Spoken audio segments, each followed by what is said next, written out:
Hello class 10th, I am Kalpana. आज ICSE का class 10th का फिजिक्स का पेपर था। तो आज का पेपर मॉडरेट टू टफ था।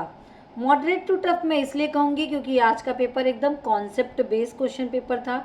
जिसने कॉन्सेप्ट को क्लियर करते हुए पढ़ा है तो उनके लिए तो आसान था, लेकिन जिसने कॉन्सेप्ट जिनके क्लियर नहीं है उन बच्चों के लिए आज का पेपर टफ था।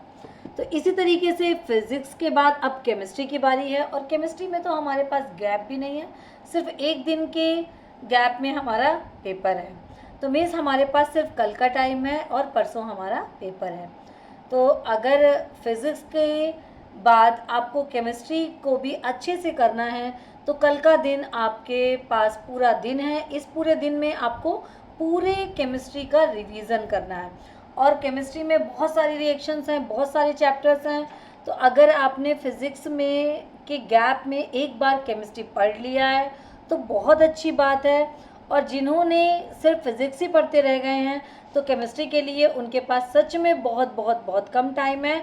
तो आपको पढ़ना है। अब आपको पढ़ना है तो मीन्स स्टार्ट आप कहाँ से करिए? स्टार्ट करिए आप हाई वेटेज चैप्टर से पहले आप शुरू करिए। तो इसमें सबसे पहली ज़रूरत है आपको एसिड बेस सॉल्ट पढ़ने की। एसिड बेस सॉल्ट अगर आप पढ़ेंगे तो आपको आगे के चैप्टर्स में आसानी होगा। लाइक मेटलर्जी आपको आसान लगेगा, इसके बाद स्टडी ऑफ कंपाउंड आपको आसान लगेगा अगर आपका एसिड बेस सॉल्ट क्लियर है तो।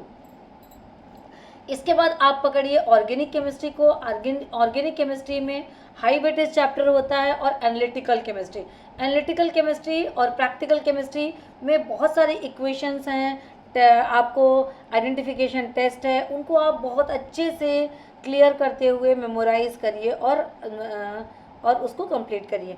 इसके बाद अब बारी आती है उन चैप्टर्स की, like periodic table. Periodic table में से कुछ क्वेश्चंस आते हैं। केमिकल बॉन्डिंग आपको क्लियर करनी है। मोल कॉन्सेप्ट में से पक्का क्वेश्चन आता ही है, तो मोल कॉन्सेप्ट आपको करना है।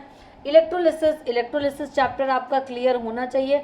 अगर आपको इलेक्ट्रोलिसिस बनेगा तो आपको मेटलर्जी आराम से समझ में आएगा।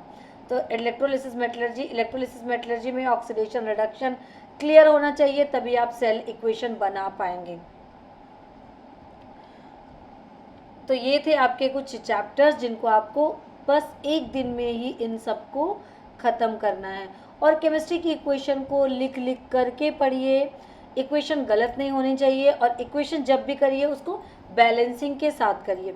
इक्वेशन इतनी बार हो जानी चाहिए कि कल केवल आपको रिवीजन ही बचे। ये नहीं है कि आप कल से ही स्टार्ट कर रहे हैं तो फिर पॉसिबल नहीं है। कल सिर्फ आपको वन टाइम रिवीजन का ही टाइम है कि ऑल चैप्टर्स आप एक बार अच्छे से रिवाइज कर पाएँ। तो ये सारे चैप्टर्स हैं।